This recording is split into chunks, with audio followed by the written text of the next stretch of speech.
A reading from the Acts of the Apostles, chapter 17, verses 32 to 34. When they heard of the resurrection of the dead, some scoffed, but others said, "We will hear you again about this." At that point, Paul left them, but some of them joined him and became believers, including Dionysius the Areopagite and a woman named Damaris, and others with them. Just 2 verses from a longer story, which I will come back to in a moment. As a sincere Christian believer, or perhaps someone very close to commitment to the Christian faith, do you sometimes sense, as many of us do, that you're quite out of tune with the prevailing culture around you? If you do, then this passage from Acts 17 could help or encourage you. The story is this. St. Paul, having worked his way south through Greece, had now arrived in Athens, a city right at the heart of pagan Greek thinking and culture. We read that he was boldly daring to challenge its citizens in a public space with the fundamentals of the message he longed to be able to share, his message about the good news of Jesus.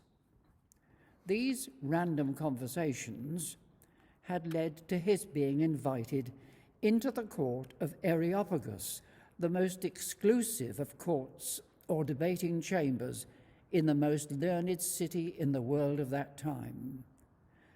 And there, not only did Paul make clear that he had not come to tell them about just one more new philosophy, but to tell his hearers of the one true and living God in whom we live and move and have our being, and who had come to meet us in the man called Jesus, who, though put to death, had risen from the dead.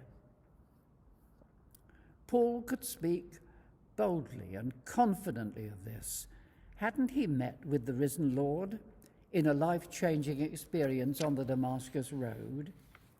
And hadn't he known since that moment of Jesus' living and guiding presence with him?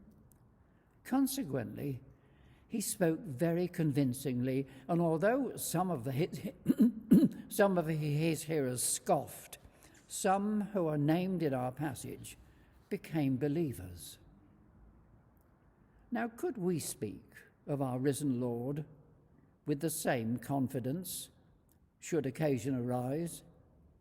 Or, looked at another way, do we live with the same assurance as Paul of the living presence of Christ in our lives?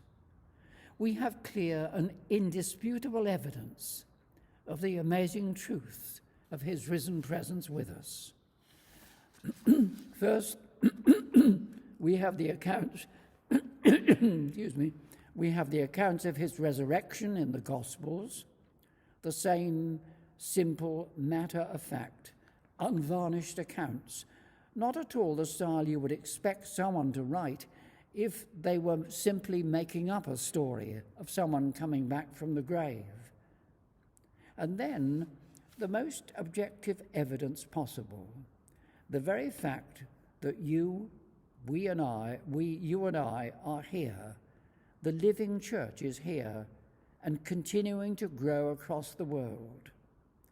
This would not be so had not something happened to change those first disciples from the terrified group hiding in an upper room, lest the same fate that their Lord had met with should be their fate as well, into the men who went out putting their lives at risk to proclaim unstoppably the truth about their risen Lord. Does that not give us the same inward assurance as Paul himself, knowing beyond doubt of the presence of the risen Christ in our lives and in the life of our church?